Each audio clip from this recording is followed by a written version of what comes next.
Jadi pemerintah mengeluarkan izin tanpa memperhitungkan daya ekologis, kurang memberi edukasi kepada masyarakat. Kalau nggak ada perubahan kebijakan hari ini, seperti apa kira-kira wajah Sulsel 5-10 tahun ke depan? Orang atau juga pemerintah selalu memberi alasan bahwa curah hujan tinggi. Tapi kan alam itu kan cuma pemicu. Cermin dari Aceh dan Sumatera itu kan jika kita melihat banjir bandang di Aceh Sumatera, dan apakah Sulsel sedang mengikuti jejak yang sama? Saya pikir bencana di Sumatera ini adalah peringatan karena mungkin alam itu meminta untuk diberikan perhatian. Tapi kemudian karena kita tidak memberikan perhatian, maka alam yang merefresh dirinya dalam bentuk bencana seperti ini. Berhasil dalam memperbaiki hulu, saya pikir dampaknya akan mengurangi risiko di hilir.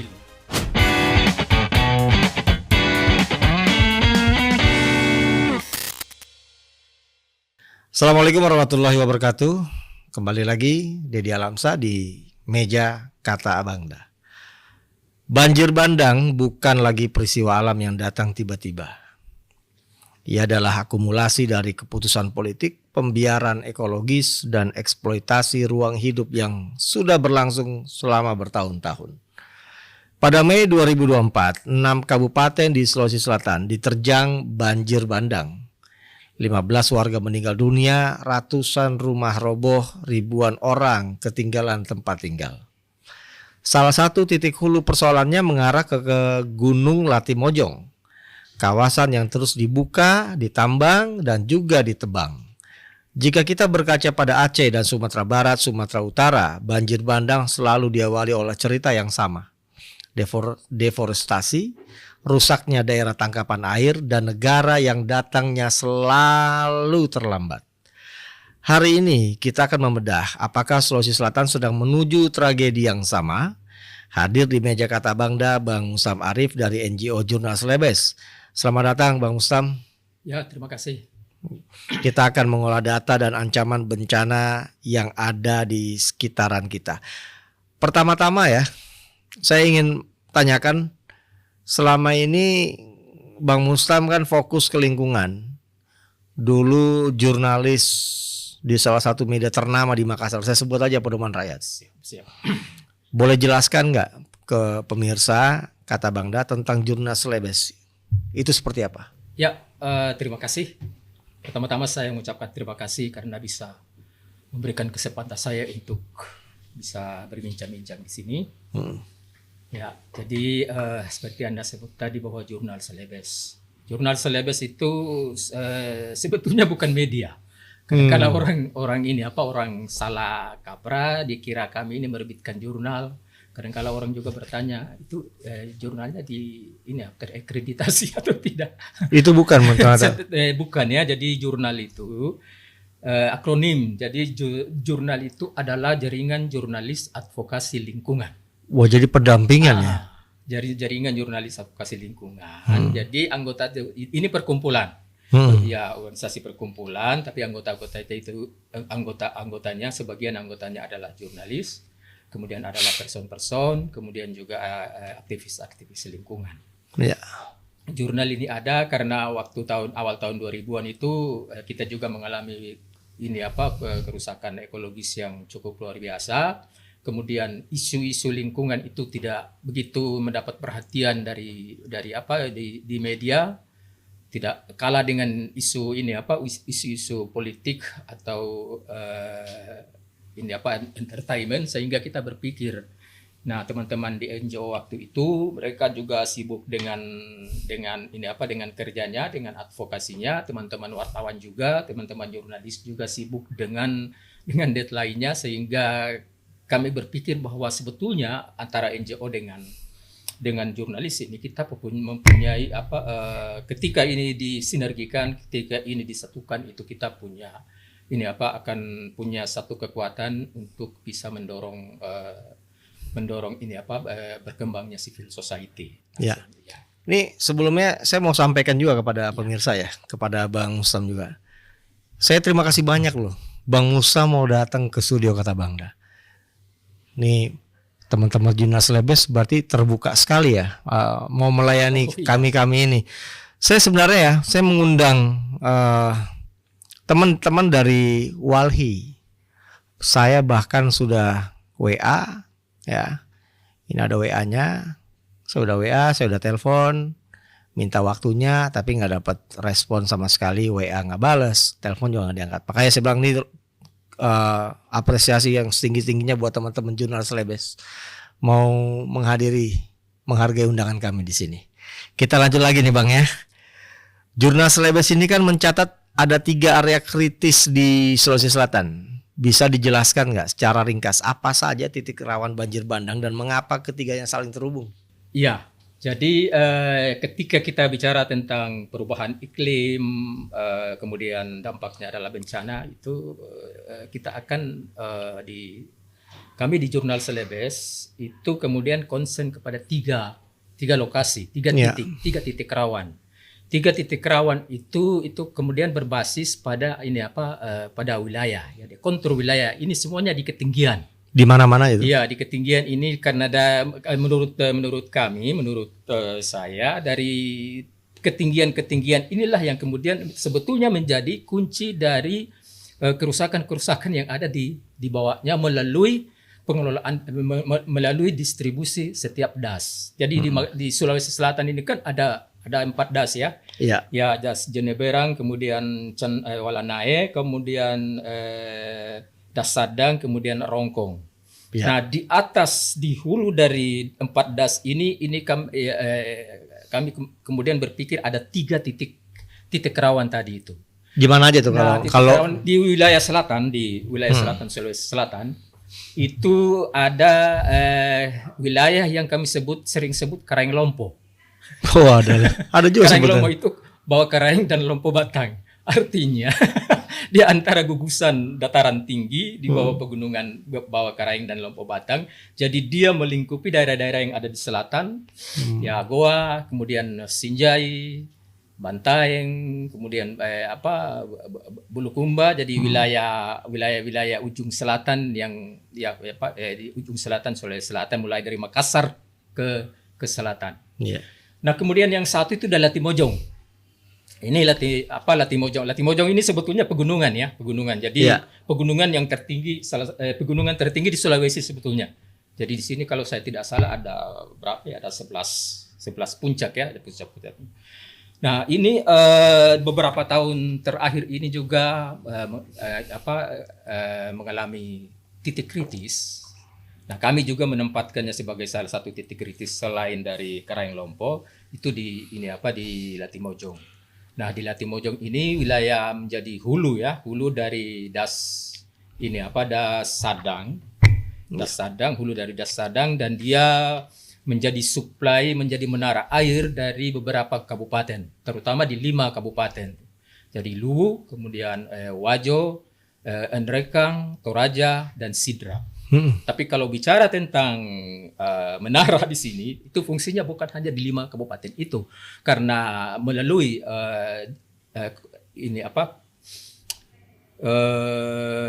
Das Sadang, melalui terkoneksi dengan Das Sadang itu bisa sampai ke Pinerang, sampai ke wilayah-wilayah di bagian utara di Ajatapareng. Kemudian yang satu lagi, karena ada 3 titik rawan di Sulawesi Selatan itu, ada satu lagi itu Tokalekaju. Di mana tuh? Tokalekaju itu bentang pegunungan Verbeek di wilayah Luwu Raya, tapi dia Tokalekaju itu berada di ketinggian yang ada di Luwu Utara. Ya nah, meskipun berada di Luwu Utara, Tokalekaju ini mempunyai titik yang paling strategis, wilayah yang paling strategis, karena di sini kami sering menyebutnya sebagai jantung Sulawesi. Jantung Pulau Sulawesi itu ada di Tokalekaju di situ. Oh, di sana jantungnya. Kenapa? Jantung dalam tanda kutip ini dalam konteks penyelamatan ekologis ya. Jadi kalau kita bicara tentang Tokalekaju berarti sama dengan kita begitu pentingnya sampai kami menyebutnya itu jantung Sulawesi. Karena apa? Di sini bukan hanya menjadi menara ekologis untuk Sulawesi Selatan, tapi dia juga menjadi beberapa das, misalnya das Karama ke Sulawesi Barat, kemudian ke Sulawesi Tengah karena dia sangat berbatasan dengan Sulawesi Tengah, kemudian juga ke Sulawesi agak jauh ke Sulawesi Tenggara. Ya, ini titik kritis. Jadi ketika misalnya bicara tentang kerusakan lingkungan, bicara tentang ini, dan ketika tiga titik ini tidak diselamatkan, mungkin ke depan kita juga bisa menyongsong apa yang terjadi di Pulau Sumatera. Di Pulau Sumatera saat ini. Iya, ini pembukaan kawasan di Gunung Latimojong baik tambang maupun alih fungsi hutan. Ini kan berpotensi berdampak ke Enrekang, Luwu, Toraja hingga Sidrap. Secara ekologis, apa yang sebenarnya sedang terjadi di kawasan hulu ini, Bang Ustaz? Iya. Jadi ini kawasan ekologis yang ini mengemban fungsi ekologis yang begitu tinggi, tapi kemudian dalam proses pengelolaan kawasan, pengelolaan lingkungan di kawasan itu tampaknya memang kebijakan-kebijakan atau baik pemerintah maupun berbagai pihak itu tampaknya akan tidak menaruh perhatian selama berpuluh-puluh tahun di wilayah ini.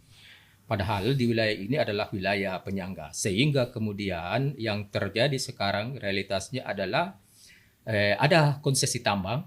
Iya. Ya, salah satu perusahaan tambang yang punya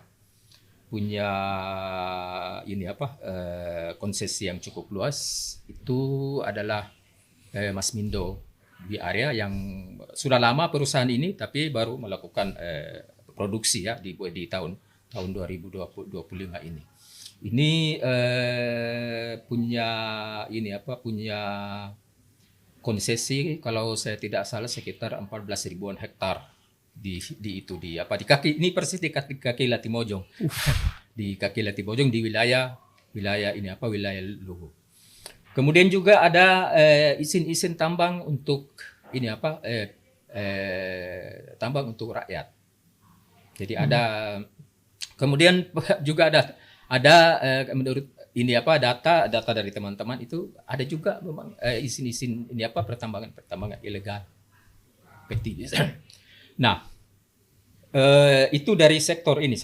Kemudian juga kalau kita melihat ke konteks deforestasi di sini, ini kan di daerah ini di Latimojong ini kan di bawahnya adalah Enrekang, kemudian Luwu, kemudian Toraja, kemudian sebagian di Wajo dengan Sidrap. Ini kan wilayah pegunungan, wilayah dataran tinggi yang subur untuk pertanian sayur mayur, terutama di Enrekang. Nah, ternyata juga ekspansi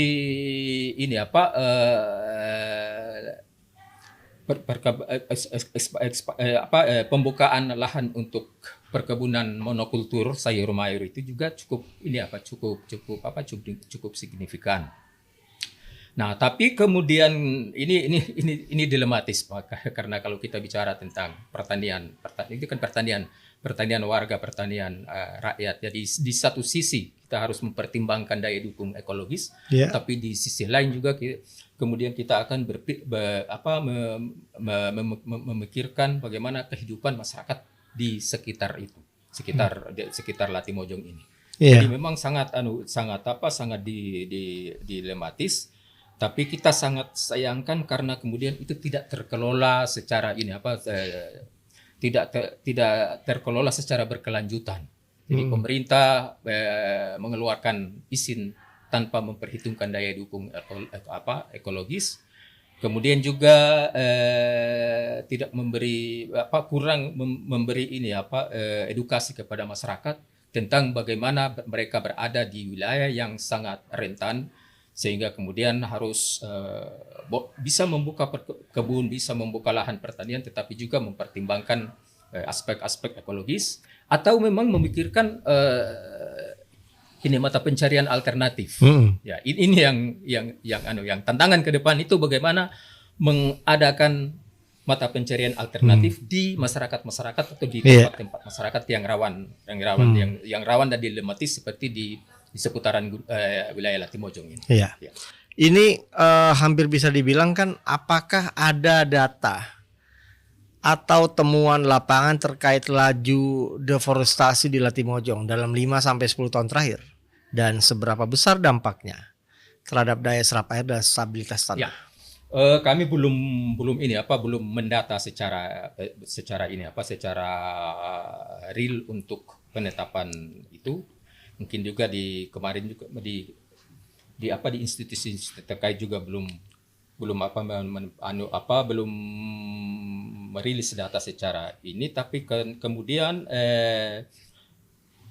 kemudian teman-teman misalnya di NGO itu berpikir bahwa eskalasi kerentanan ini makin tinggi ketika ada pemberian izin konsesi terhadap usaha-usaha pertambangan, perusahaan tambang. Karena kalau kita misalnya berpikir dari beberapa puluh tahun yang lalu, ketika masyarakat masih mengelola lahan sekitarnya hanya untuk perkebunan, itu kan dampaknya tidak begitu signifikan. Tetapi ketika perusahaan tambang beroperasi, maka beberapa peristiwa yang paling salah satu peristiwa yang paling krusial juga menjadi peringatan bahwa di kawasan itu perlu menjadi perhatian adalah ketika terjadi banjir waktu bulan Mei 2024. Iya, ini saya mau bertanya itu, banjir bandang Mei 2024. Ya. Itu kan menewaskan 15 warga dan merobohkan ratusan rumah. Betul. Dari perspektif Anda sendiri, apakah ini bisa disebut sebagai bencana ekologis buatan manusia? Ya, bencana ini karena jadi orang selalu ketika terjadi bencana sekarang ini, di era bencana rutin karena dampak perubahan iklim sekarang ini, orang atau juga pemerintah selalu memberi alasan bahwa curah hujan tinggi. Selalu alam disalahkan. Iya, selalu alam yang menjadi titik kesalahan yang ini. Tapi kan alam itu kan cuma pemicu. Karena Karena kalau kita melihat bahwa sedang mungkin ratusan tahun yang lalu kan tidak ada bencana seperti ini. Karena Karena eskalasi dampak perubahan iklim itu belum secara signifikan seperti sekarang ini. Nah, sekarang ketika dampak perubahan iklim semakin tinggi, anomali iklim terjadi di mana-mana, cuaca perkiraan musim sudah tidak bisa lagi hampir tidak bisa lagi diprediksi, curah hujan tinggi karena tekanan iklim. Kemudian orang ketika misalnya terjadi bencana, orang lalu menyalahkan alam. Ini karena curah hujan yang tinggi. Jadi bagi kami di Celebes itu curah hujan itu ya hanya itu untuk memicu. Tapi yang akar persoalan yang substansi persoalannya adalah ketika lingkungan itu rusak. Seandainya lingkungan itu rusak, meskipun curah hujan yang tinggi melewati batas-batas yang ideal, saya pikir belum tentu menimbulkan bencana seperti itu, karena kita belajar dari yang puluhan tahun yang lalu tidak pernah terjadi bencana. Sebelum kita kembali membahas ancaman banjir di Sulsel, kita ke Aceh dan Sumatera dulu deh.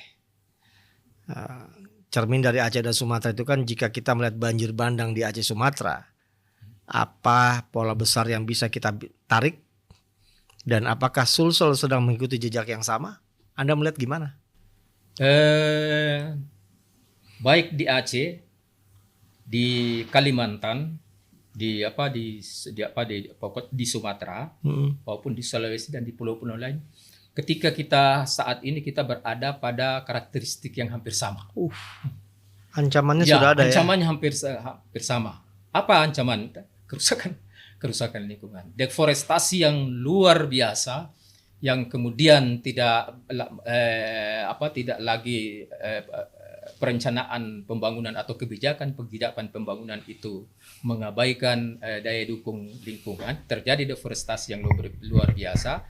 Nah, inilah kemudian menabung bencana. Saya pikir bencana di Sumatera ini adalah, menurut saya ini ini peringatan, karena mungkin alam alam itu meminta untuk diberikan perhatian kita tapi kemudian karena kita tidak memberikan perhatian, maka alam yang merefresh dirinya untuk menjadi seperti dalam bentuk bencana seperti ini. Yeah. Dan bencana Sumatera ini saya pikir ini memberi peringatan kepada kita. Di Sulawesi Selatan punya potensi seperti itu. Punya potensi. Iya, kita punya karakteristik yang hampir sama. Bencana itu terjadi karena kerusakan di hulu yang sudah tidak bisa terantisipasi secara ekologis. Daya dukung ekologis di hulu itu rusak parah, sehingga kemudian tidak mampu lagi menahan beban-beban yang ada di hulu itu, yang kemudian terjadi banjir bandang seperti itu. Di Aceh dan Sumatera, kerusakan hutan di kawasan hulu selalu menjadi pemicu. Betul. Apakah kondisi Latimojong dan Bawah Karaeng hari ini bisa disebut sebagai bom waktu ekologis? Iya. Kok saya jadi tambah lama saya tambah takut dialog sama Anda nih. Iya. Jadi kita punya sebetulnya kan di Karaeng Lompo ya, di bawah Karaeng Lompo Batang itu kita juga punya sejarah kelam tentang bencana banjir bandang itu tahun 2006 di Sinjai. Ya, waktu zamannya Pak Masih Rudianto Asapa, bupati waktu itu. Betul, itu kita punya bencana cukup luar biasa waktu itu, banjir bandang yang tiba-tiba terjadi tengah malam dan kemudian menyapu hampir bersih ke seluruh beberapa kecamatan. Dan waktu itu yang meninggal itu, kalau saya masih ingat, itu sekitar 250-an orang. 253 orang yang meninggal, dan sebagian itu tidak ditemukan, dinyatakan hilang. Kalau kita bicara tentang hutan di 3 wilayah ini, terutama di wilayah Goa, itu karena hutan primer di sana hampir tidak ada, yang ada hanya hutan hutan primer, tapi pohon-pohonnya adalah pohon monokultur. Di sana hanya kebanyakan adalah pinus. Nah, ini juga kan sawat rawan. Di wilayah Karaeng Lompo itu juga adalah basis pertanian atau perkebunan monokultur yang menyuplai hampir sebagian besar sayur mayur yang ada di Sulawesi Selatan ini, terutama di Makassar. Ya. Ya, kemudian juga di ini juga ekspansi pembangunan yang cukup masif di wilayah, terutama di wilayah pariwisata Malino. Di sana pertumbuhan sarana pariwisata itu, kalau kita perhatikan juga mestinya ini sudah menjadi warning bagi pemerintah daerah untuk juga bisa melakukan analisis yang baik, sehingga kemudian kalau perlu memang menghentikan aktivitas. Iya, izin. Oh. Jadi tidak, mengelola hutan ya? Ya, izin misalnya bukan saja mengelola hutan, tapi juga misalnya izin tentang villa-villa, hotel dan lain-lain. Kan pertumbuhannya di wilayah Malino itu kan sekarang cukup signifikan. Dan kemudian perdagangan atau penjualan atau jual beli lahan di Malino itu cukup marak. Iya, cukup marak juga. Saya curiga juga ini yang kemarin ini ada kejadian yang ada perambahan hutan pinus di hutan lindang. Itu juga barangkali motifnya memang untuk jual beli lahan. Ya. Ini kerusakan hutan di Gunung Bawah Karaeng berdampak di Sinjai, Goa, Takalar, Bantaeng hingga ke Makassar. Tentang Betul. Ini pertanyaannya, mengapa kota-kota ini hampir setiap tahunnya banjir, tapi akar masalahnya jarang disentuh dan hampir bisa dibilang tidak pernah disentuh? Iya, kalau kita ini sebetulnya ada dua sisi. Jadi sekarang ini kita ini sebetulnya sibuk untuk menghadapi. Apakah kita mau menghadapi banjir atau menghadapi perbaikan di hulu? Ini ya. Hulu dulu yang harus, Ya, kan hulu posisinya itu. di atas kan. Jadi mindset ini apa? Mindset penanggulangan bencana kita juga itu menurut saya memang harus dibalik. Karena sekarang ini kita untuk saat ini sekarang ini bukan saja di Sulawesi Selatan, tapi mindset kita di Indonesia itu bekerja kalau sudah ada bencana baru bekerja. Ya. Jadi kita hanya bekerja di ini apa di hanya sibuk di muara. Jadi semua resources, semua anggaran, semua ini apa sumber daya itu semua hampir tercurah ke tanggap darurat. Sementara kita lupa bahwa yang paling penting itu bagaimana membangun mitigasi, membangun ketahanan masyarakat, membangun resiliensi masyarakat. Itu yang paling penting. Ya. Karena apa? Ketika kita berhasil berhasil dalam memperbaiki hulu, saya pikir dampaknya akan mengurangi risiko di Hilir. Ya. Nah, Banjir dari Sungai Sadang berpotensi menghantam Pinrang dan Sidrap. Ya. Apa yang salah dalam pengelolaan Das Sadang hari ini? bukan ya kalau bicara tentang pengelolaan das memang ini agak rumit karena Rumitnya di mana? Iya, rumit karena secara secara kebijakan ini kan multi kebijakan di sini, ada kebijakan pusat, ada kebijakan daerah. Nah, sering terjadi adalah tumpang tindihnya implementasi kebijakan di lapangan. Ya. Ada misalnya ada hal-hal yang kemudian di pemerintah daerah karena sebetulnya kan kalau kita bicara tentang ekologi secara lingkungan hidup itu sebetulnya kita hilangkan batas-batas administratif. Kita hilangkan batas administratif karena lingkungan itu tidak mengenal batas kabupaten, tidak mengenal batas kecamatan, tidak mengenal batas administratif seperti itu. Tapi kemudian yang misalnya yang terjadi adalah ego sektoral. Jadi misalnya Kabupaten A bilang A itu wewenangnya Kabupaten B.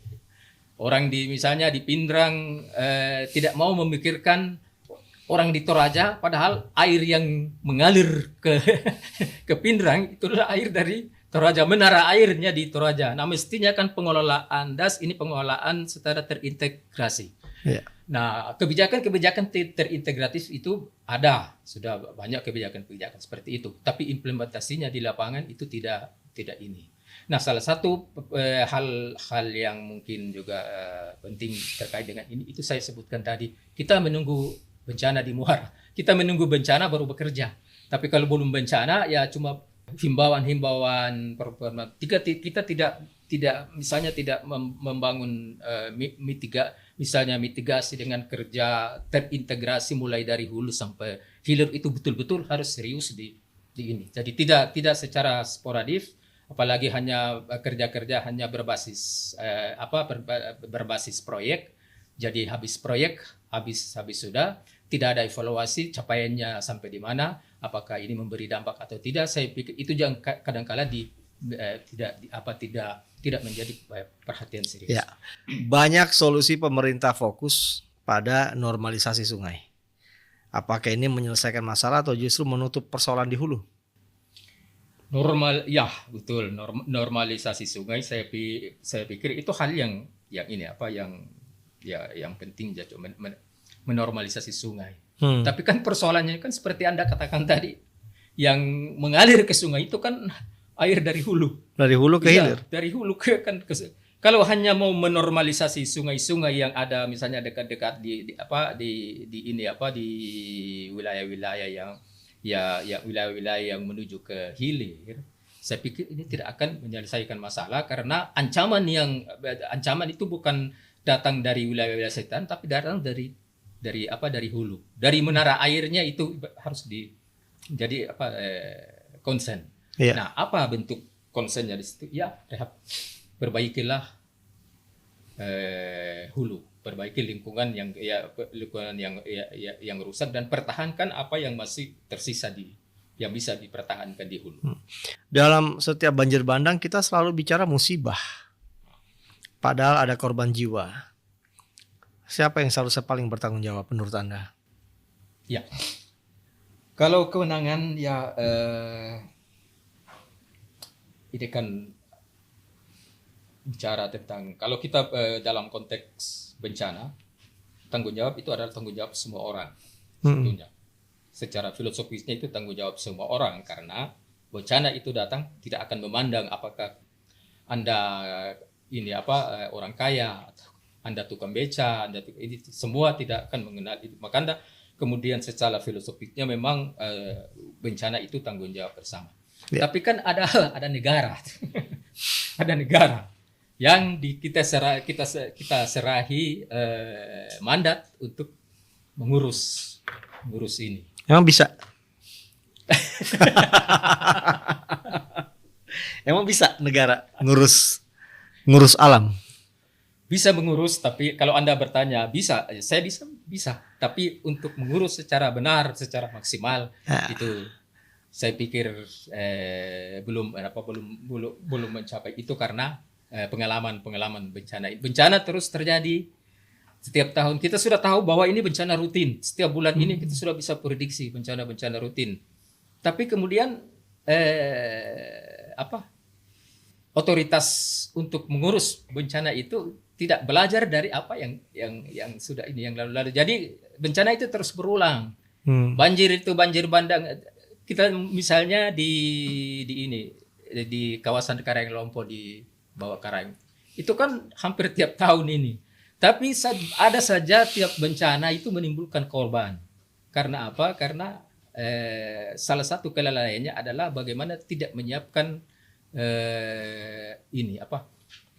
mitigasi dan kesiapsiagaan masyarakat di hulu itu yang tidak serius. Ya ini menurut Anda apakah Pemprov Sulsel dan pemerintah kabupaten kota ini sudah memiliki peta risiko ekologis yang serius atau masih reaktif setelah bencana terjadi? Jadi kalau saya mengutip kata-kata Anda tadi, menunggu bencana di muara. Ya, ya. Jadi memang makanya saya tadi dari awal kalau kita mau betul-betul mengurangi ini risiko bencana, itu kita harus mengubah paradigma bahwa jangan menunggu bencana di muara, tetapi bagaimana juga menata atau memperbaiki kerusakan di hulu. Karena ketika di hulu itu teratasi itu juga bisa mengurangi dampak yang ada di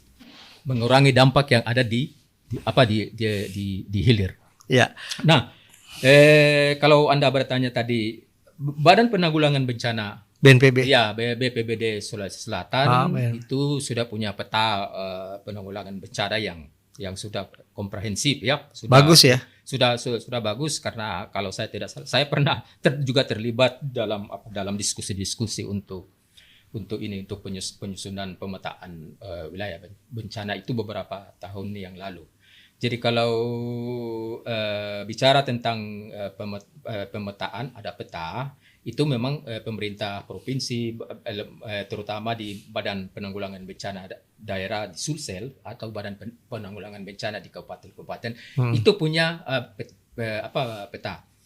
Yang kurang menurut saya adalah bagaimana melihat ini peta ini kan jangan diperlakukan sebagai sesuatu yang statis. Ya. Karena apa? Karena setiap tahun bencana yang terjadi setiap tahun itu ada menimbulkan perubahan. Oleh karena itu peta ini kan harus diperbarui, diupdate. Ini perannya Jurnas Lebes seperti ini juga mendorong supaya BPBD juga melakukan itu. Iya.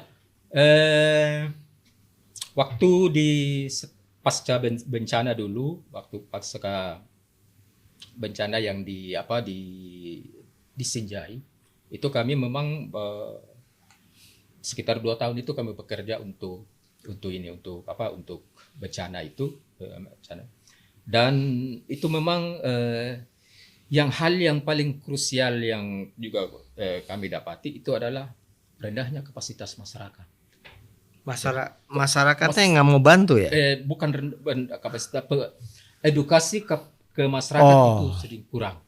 Misalnya di masyarakat itu ada potensi-potensi, sebetulnya ada potensi-potensi ini apa, mereka memiliki potensi, dan potensi itu sebetulnya bisa didorong untuk memperkuat resiliensi atau daya lenting masyarakat itu untuk menghadapi bencana. Tapi itu kan tidak karena apa? Karena kita sibuk di Muara tadi. Menunggu bencana di Muara. Kita sibuk di Muara tadi. Padahal saya kasih contoh misalnya di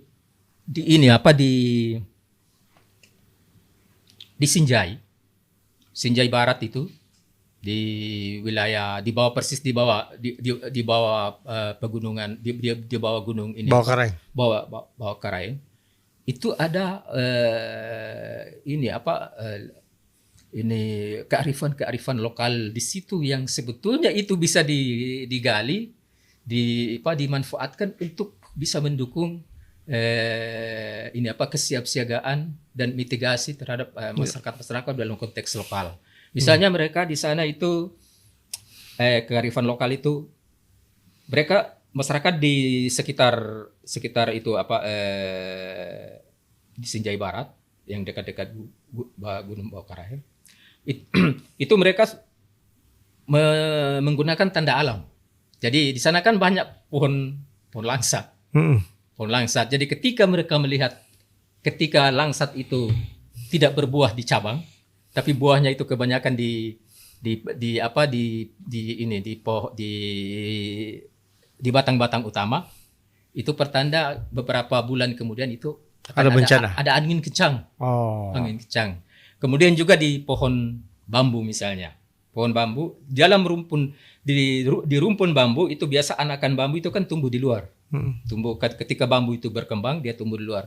Tapi ketika misalnya ada bambu yang rebung itu, yang sayur-sayur rebung itu, kalau tumbuh di dalam, berarti akan ada bencana angin kencang. Karena di sana memang angin banyak. Nah, maksud saya ketika misalnya potensi masyarakat, pengetahuan lokal masyarakat ini digali, itu kan bisa dimanfaatkan untuk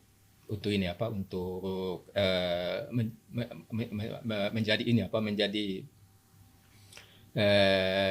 pengetahuan kesiapsiagaan dan mitigasi untuk. Ya. Ini kalau nggak ada perubahan kebijakan hari ini, seperti apa kira-kira wajah Sulsel 5-10 tahun ke depan? Lama kayaknya Anda menjawab ini. Jadi agak-agak. Jadi kita ini kan. Ini bukan kita mau nakut-nakutin ya. Tapi saya itu, atau karena saya selalu bergelut dengan hal-hal seperti itu, saya agak kadang-kala ketika bencana terjadi di pulau lain, itu saya agak ngeri di sini. Saya agak ngeri di sini karena apa yang terjadi di misalnya di Sumatera, seperti saya katakan di awal tadi, kita itu memiliki karakteristik yang sama. Ya, yang sama. Jadi artinya tidak menutup kemungkinan hari ini tidak, besok mungkin belum, tapi mungkin hari-hari berikutnya kita akan. Berarti 5-10 tahun ke depan kalau misalkan tidak menutup 10 tahun kita akan menghadapi seperti itu. Nah, inilah sebetulnya menjadi titik kesadaran kita mengharapkan pemerintah dan semua pihak itu untuk bagaimana berbenah diri saat ini, terutama bagaimana memperbaiki lingkungan. Ya. Itu yang. Oke. Apa satu hal penting yang harus dipahami oleh masyarakat Sulsel tentang banjir bandang yang selama ini luput dari narasi media? Ya. Ini pertanyaan terakhir untuk Anda. Yang luput dari narasi media terkait dengan banjir bandang. Kecenderungan masyarakat Sulawesi Selatan sebetulnya ada beberapa contoh itu sudah memiliki resiliensi ya, daya tahan ya, daya lenting untuk menghadapi bencana. Salah satunya di dekat-dekat Makassar di sini ada wilayah yang namanya Romang Tangaya. Itu di wilayah Makassar tapi tidak bisa diakses dari Makassar. Dia harus diakses dari Goa karena diantarai oleh hutan dan masih Nah, itu setiap hujan air naik. Jadi rumah di sana itu sudah semua rumah-rumah tinggi. Ketika mau sebelum datang bencana, mereka sudah punya perahu, mereka sudah menyiapkan logistik untuk menyimpan, memperkirakan sekian bulan, sehingga kemudian ini terjadi apa yang disebut dengan adaptasi. Nah, ini yang harus dibangun. Seperti juga di Danau Tempe. Danau Tempe itu tiap tahun banjir, tapi masyarakat di sana santai aja. Tidak ada persoalan karena sebelum datang banjir mereka sudah siap. Mereka sudah punya logistik itu sudah disimpan di atas langit-langit rumah. Di atas loteng mereka sudah punya perahu. Jadi sudah siap, tidak ada persoalan. Nah, sebetulnya untuk memanfaatkan resilience ini tercipta bukan karena program tapi secara alamiah. Seharusnya masyarakat, pemerintah atau pihak-pihak yang berwenang itu memanfaatkan dan mendorong resiliensi seperti ini di wilayah-wilayah rawan bencana. Kemudian ada, kalau Anda mengatakan tadi kira-kira apa yang jarang saya pikir di Undang-Undang Bencana itu Undang-Undang Nomor 24 Tahun 2007 Pak, bencana itu sudah juga mengamanatkan untuk setiap desa-desa, setiap titik-titik rawan bencana itu membangun rencana kedaruratan atau contingency plan sebetulnya. Tapi kalau Anda cari itu contingency plan yang memang contingency plan itu adalah sistem yang dirancang. Jadi ketika terjadi bencana, masyarakat sudah tahu bahwa ketika ada early warning system yang memberi tanda sudah harus sekian menit harus bergeser dari sini, kemudian sudah tersedia dengan berbagai macam fasilitas layanan sehingga kemudian itu bisa meminimalisir risiko bencana. Dan untuk masyarakat tadi mengatakan bahwa masyarakat ini dilematis karena masyarakat kita di daerah-daerah, terutama di daerah Bugis itu berada di daerah-daerah ketinggian dan pemukiman mereka itu berada di kemiringan yang umumnya tipenya adalah di depannya jalan raya, di belakangnya lahan yang curam.